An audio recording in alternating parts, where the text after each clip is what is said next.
Hey, welcome back to the channel, everybody. Jim Crane with you once again. Today we're going to take a look at another Filson product from the Filson Leather Shop in Seattle, Washington. This is the Filson Workshop Weatherproof Leather Field Bag. This bag currently is not in their catalog, but this bag has come and gone. It'll be in the catalog for a while, then it will disappear, then it will come back. I suspect it's because they work on, putting a batch together, and then they put them up for sale and they disappear, and then they've got to build some more.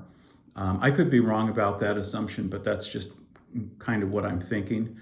You can still get this bag. You can always get this bag in the rugged twill, which is this guy right here. This bag I've had for years. It's beginning to fade. The rugged twill is super heavy duty. You cannot destroy this bag. I've carried this up trails in the Sierra, Kings Canyon, Yosemite. It's just a really heavy duty bag, perfect for carrying your lunch, binoculars, your wallet, your phone, a couple small items. That's what the bag is for. They're traveler's bags. They're bags for people who are going to, go away for a weekend. You don't need to carry everything with you, just the essentials. So this one they made out of leather. They've only had this leather one out for a few years. And unfortunately, like I said, it's not currently available, but it might be again. So this one, the bag is made from what they call weatherproof leather, and that is tanned by Wickett and Craig. It's a vegetable tanned leather. It's not really thick and it's not terribly heavy. The leather is probably maybe a 3-ounce leather. But you don't need something super thick and heavy on a small bag like this. You're not going to be carrying an anvil in it or something. You're just going to be carrying the essentials. So anyway, let's go through it. The other leather, it's made with 2 different kinds of leather. Aside from the weatherproof leather, it's also got all of the trim, straps and such are bridle leather. And that's the same Wickett and Craig bridle leather. It's all vegetable tanned leather, and it should all age beautifully. Now, the weatherproof leather, I've looked at this leather and I've looked at it under magnification, and I don't know what makes it weatherproof, other than it might just be really stuffed with lots of fats and oils during the end of the production process. And that's what makes it impervious to snow or rain or hail or whatever. But the surface of it retains the character of leather. It doesn't look like it's coated with a vinyl or anything like that. It looks just like, the surface looks just like leather. So it might be some emollients, some fats or greases that they hot stuffed into the leather to give it that weather protection. But let's go ahead and go through it. Again, an adjustable shoulder strap. It has this thing that's kind of like a shoulder pad. It's if you're going to carry a lot of weight, like say you put a pair of binoculars in here and a jug of water and your camera, you might want this wider patch to go over your shoulder so that this part doesn't dig into your shoulder. And it will do that. It's going to get softer though with time. Right now it's a little stiff and it's going to give you a little better protection on your shoulder. You can always get a padded shoulder pad from Filson that has the closed foam padding in it. You can always buy one of those if you're going to be using it for heavy things. You're going to go collect some rock samples or something. You're going to want some protection. All of the hardware is this kind of pre-aged brass hardware. I don't know particularly how they aged it, but it's brass, it's a roller buckle, but it's just got this really kind of old, faded, used look, which is, to my mind, it's kind of attractive. And that's the same with the snaps as well. They've got that old, aged look to it. Okay, so one of the things that I find kind of ironic is that, and I'm not sure why, but the attachment points for the shoulder strap are this like canvas material. And I find that ironic because on the canvas bag, they're made out of leather. I don't know what the reason is. Maybe they were having a problem with this. I don't see how. It is stitched really well. It's riveted. I would have preferred this attachment to be on here, but someone at Filson decided, hey, let's just put these canvas ones in. I don't know the reason behind it. Anyway, it is embossed back here. It says Filson Restoration Department.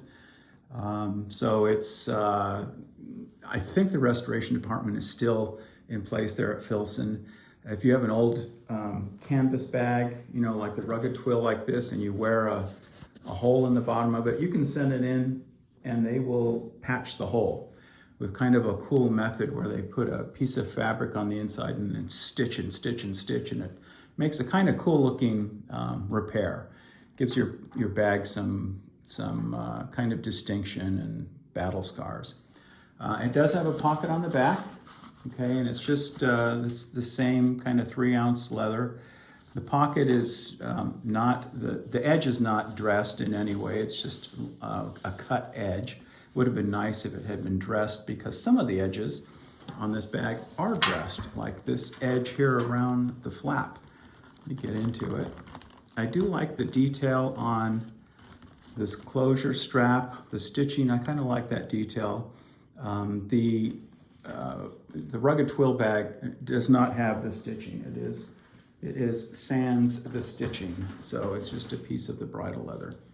So I do like that detail. And these are fairly expensive. This bag, I think, was about $600 when it was still available. On the secondary market, you can get them for between $700 and $800. Just depends on how greedy the seller is. But it's a nice bag, and I like the detail on it.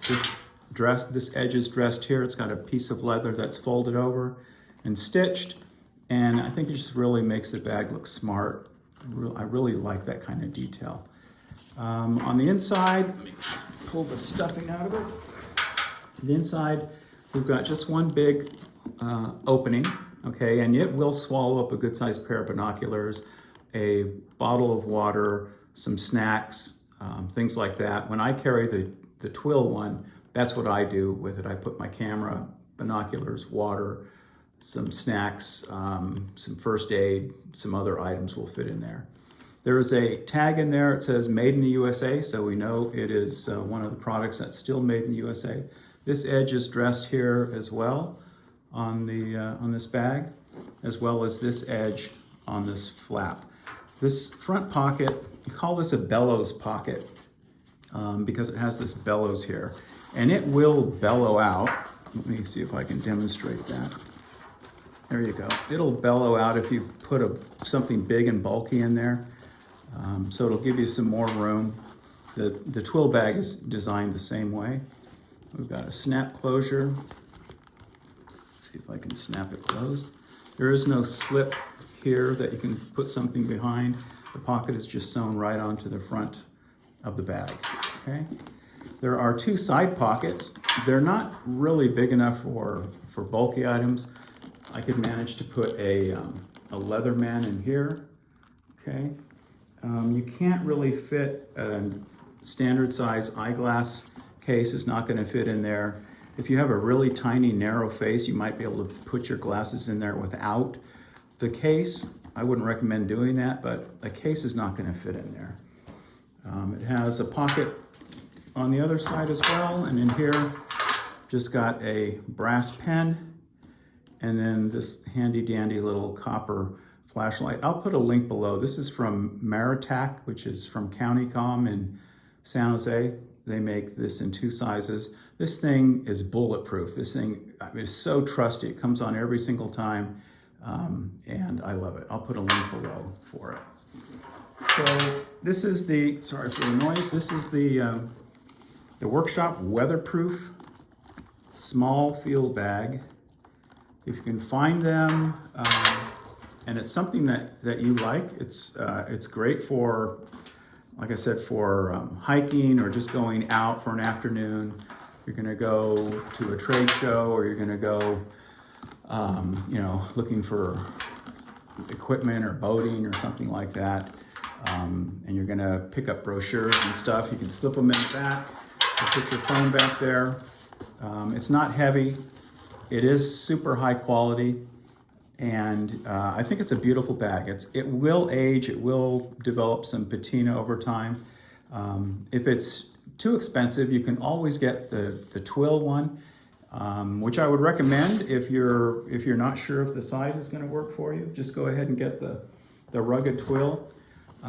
These things used to be affordable. They were $230 for years. And then when Filson was, somebody at Filson, some pinhead at Filson decided, let's make Filson a lifestyle or fashion brand. And the prices on all of their rugged twill went up by 40% overnight. So now this is like $350. At the time when it was $230, I thought, well, that's kind of expensive for a small bag, but I think it's kind of cool. I'll go ahead and get one.